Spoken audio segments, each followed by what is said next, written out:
Louisiana's 2024 Sugar Bowl Country Kickoff, featuring Eric Church. Headlining a spectacular lineup including Thomas Rhett, John Party, and Ashley McBride. Saturday, August 31st at the Caesars Superdome. On sale now at Ticketmaster.com. Celebrate college football's opening weekend in New Orleans at Louisiana's Sugar Bowl Country Kickoff. Presented by Louisiana Tourism and New Orleans & Company.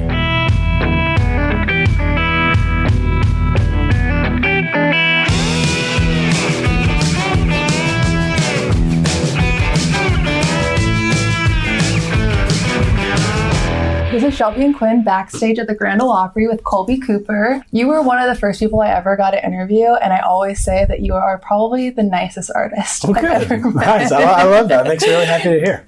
Yeah, and since then, you've released quite a bit of singles over the last year, so we're really excited to hear about what the next project is. Yeah, absolutely. I mean, we're just kind of, we're a few, like probably 3 or 4 songs away from being fully concrete, and we have like 40 songs to pick from, but just to be, I guess, really picky. And I mean, all the songs that have been released in the past year, I think we're planning on putting on it. And we're still kind of choosing like album names and stuff. So it's, I don't know, it's all up in the air, but we're definitely on the road to the next project. I'm so excited about it. I mean, every time I'm excited. And we got to, this is the first time that we've interviewed somebody after they've already played. Oh, nice. So nice. How was it out there? Like just to ask that question. It was great. It's always nerve wracking. It was my 3rd time. So it was less nerve-wracking, but it was my first time with Taylor, who plays drums for us, and Paul, who plays lead guitar. So I was a little nervous for that, but it was great. I mean, it's always like, it's so cool to step in the circle, and, there's so much history in it. So being able to be any part of that is always pretty good, Being just 25, you've been at this for 4 or 5 years now. Are there any moments besides when you play the Opry that you look around and you're like, wow, this is one of my dreams? Absolutely. So we play Billy Bob's once a year normally, and I'm from East Texas, born and raised in Palestine, Texas, and I live in Tyler, so we're East Texas people, 903 got on my hand, and growing up there, Billy Bob's was like, I don't know, it's like as a kid, we grew up listening to Texas and red dirt music, and Billy Bob's was this place that we always like saw these artists that I looked up to playing, and there's the lot at Billy Bob's Records, and I had probably 20 or 30 of them at the house, just like all of my favorite artists that had one. I would get one. So to be able to go and play that show every time they're playing and just see a crowd of people, it's like, fuck, dude, this is literally just a full circle moment. Like I can literally picture myself in my parents' living room when no one's home. I brought a stool in the middle of the living room and a guitar, and I sat there and I played along to Wade Buns live at Billy Bob's and just pretended I was doing it. And I would just talk in between songs and then play the songs when he played them, and it was just like, it was cool. And now they get to be there playing my songs. It's holy shit, it's so cool, But there's a lot of those venues, but that's like the one. I just get hung up on the fact that you're only 25, and you're already so deep 4 or 5 years into it. Like, do you remember back whenever you first got started? Like, does that seem like a long time ago, or does it feels seem like yesterday? So long ago. I mean, so July 20th will mark 6 years since we officially started touring. Like, fuck, dude, time goes by so fast. I got out of high school in 2017 and put our first single out in 2017, I think, at the end of the year, like November or something. So, I mean, I don't fucking quick math. It sounds stupid, but 6-7 years happens fast. I'm 25, so to even say I've been doing something for 6-7 years is crazy. I have a 6-year-old almost, and been married to my wife for 6 years. So it's a lot of good shit happened 6 years ago. Yeah, that's what our next question was about your kids. Having a wife and 3 kids at home while being on the road. I know you just put out that song about being on the road, which is definitely fitting. But how do you do it all? It's it's like a balancing act, really. Just like anything in life, like fucking bad food or drugs. Like, you can't have too much of it. You gotta have the balance, right? So I mean, really though, like, but you know what I mean? Like, fuck, my bad. What was I saying?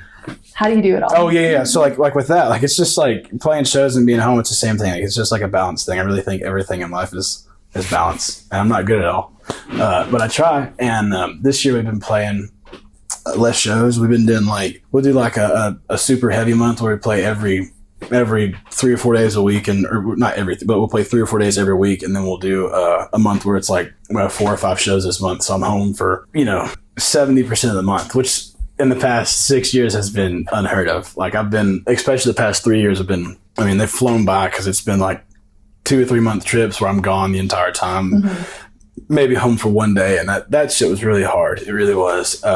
Which is, why we're kind of doing it like this. And luckily we've worked to the point where we can do it like this and make everything make sense still with, the guys and being on the road. And now I get to be home when I want to be home. And by the time I've been like, oh shit, man, I've been home for a while. I look at my calendar and it's time to, get on the road for a month. So it's good. It's really good. And on Instagram, we saw you noodling with Co and Dylan Wheeler. Is that a normal hobby of yours, or is that just something that you do when you're hanging out? Or it's becoming one. I did it for the first time probably at the end of May around my birthday. Me and Dylan went and we stayed up at Co's lake house, and he just like Dylan is so last minute, man. He'll hit me up like we'll get home on Sunday from the road, both of us. So we live 2 streets over in Tyler, so like we're together all the time. And he hit me up. He'll always hit me up on Sunday. Like he hits me up on Sunday. We get back from the road. It's like 10 in the morning. I'm just like dead, barely there, and he was like, hey, let's go to Co's house right now and fucking noodle for the next 2 days. And we went out there and did it, man. It's a blast. It's one of the most fun things I've done for sure. And without giving too much away, Co's lake house, pretty sick? Oh, yeah, absolutely. Okay. You kidding? Everything Co has a stick. Yeah. You also have a very honest approach and raw approach on social media where you're posting right when you wake up, you getting an allergy test, you're pretty much doing everything. I try to. I don't know.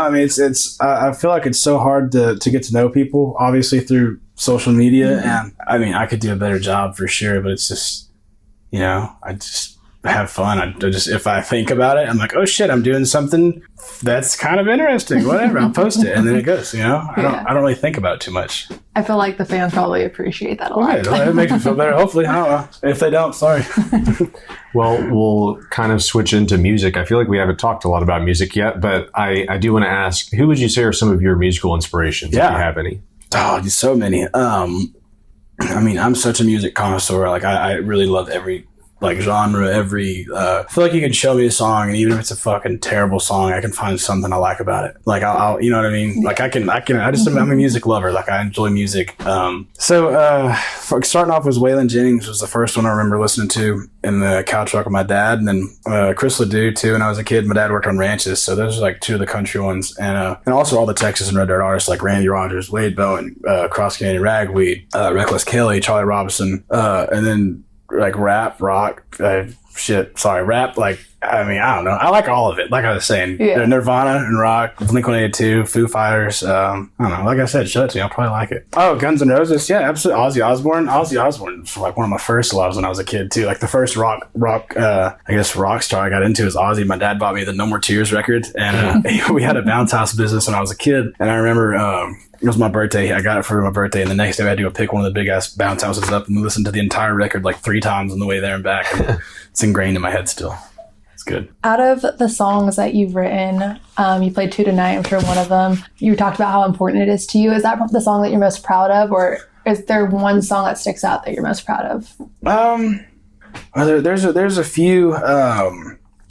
Typically the ones I'm most proud of are like the ones that like are, sad or something or mean something to me in some way. Like Stars Fall Down is one about my kids, or Josie's song is like a song that I wrote before Josie was born. Like we weren't even parents yet. And I remember I just sat down in my room and wrote it, and like, this is cool. This is badass. And it means a lot to me. Also Curse October is a song about my dad dying. So that one definitely has a little something to it. But then there's like, just out of like just songs of not being like sentimental and emotional and shit, probably like Mama is really one of my favorites. Running Away is maybe my favorite though. It's like musically and melodies and all that stuff. It's like it came together so well, and really like personally my favorite one to sing live and play, and favorite one we've put out so far. Yeah, I can't imagine like how cool it is for your kids when they get older. Like, this is the music my dad was putting out my first so X weird. Amount of years of my life.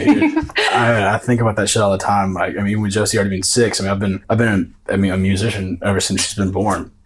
So it's just, it's so funny just talking to my kids. Like, I don't know, me and like their mom's a stay-at-home mom, so like they just have such a crazy childhood, like compared to mine. Both my parents worked like 3 jobs apiece and stuff, so this is some of the stuff that comes out of their mouth is funny as hell. Yeah. Do you play your music already for them? Oh yeah, absolutely, man. Absolutely. And they're fans? Yeah, they love it. They love it. They're like, no. They haven't told me if they aren't. They've only said they love it. So that would be devastating. They just say, this sucks ass, Dad. I don't know what's wrong with it. Yeah, no, they love it. They've heard more Kolby Cooper music than anyone will ever hear in their life, probably. Especially like all the there's so many unreleased songs that they've heard. Like if I get back from a riding trip, I have like 3 or 4 new songs. I'm like, you want to listen to them? We'll sit there and listen to them in the car or something. And, and if they're good, they'll normally ask for them again, like a couple hours later. Like, can you hear that again? That's how you know Kind of how I judge it. Yeah, I mean, kids are usually brutally honest, so you can trust them, I think. Absolutely. I think that's a good system that you got going right there. Absolutely. I hope so. And let's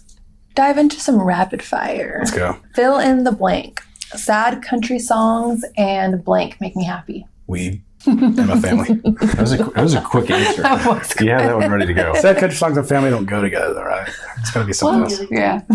Who's your favorite artist? Doesn't have to be country. Currently? Sure. Or like just currently the Front Bottoms. Yeah, I saw the Front Bottoms. I've been listening to a bunch of their shit. What is something that is still on your bucket list? Playing Red Rocks. Ooh. Yeah. Yeah, I'm sure that's coming soon. What is the thing that people come to you for advice on the most? Kids. Sometimes, I don't know, I'm not a great advice giver anyway, so if you're looking for advice, stay away from me, dude. I'd take advice anytime. But yeah, I'll get people asking about kids all the time, and I'm just like, dude, their mom's badass. I don't know what to tell you. Yeah. What is your favorite sad country song? Oh, that's good. I think, there's a bunch of them. I'm going to go right now. I've been singing this one a bunch lately around, I should have known it. Nobody told me. Showman's Life. Showman's Life. Smoky Bars. Good shit. You can just keep going for, a couple minutes. And on the kind of a similar note, what is your go-to karaoke song? It could be that very song, but... Put a boot in your ass. It's the American way. Anything Toby Keith, I'm in there. They put out an article today that Toby Keith's music was like 180% more ever this 4th of July than ever before, which is crazy. That's sick. Every time I hit a golf shot, say this one's for Toby. Nice. Every time I can't help it. rendition, Kolby. Of what?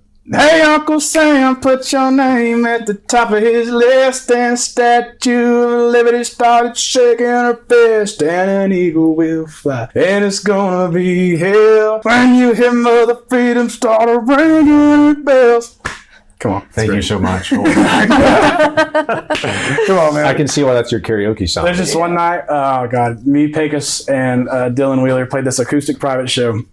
It was on 4th of July last year, and we were all in these just shitty cut-off American flag T-shirts. And at the end of the show, we were extremely drunk, and it was a private thing, so it was just like a vibe. They were up there, and we're like, we practiced this one backstage twice. And then Pecos just started American Girl. It was great. I wish we had it on video, but no one has it on video. So it's sad. Yeah, we got to do it again. Let me know if you find that. I will.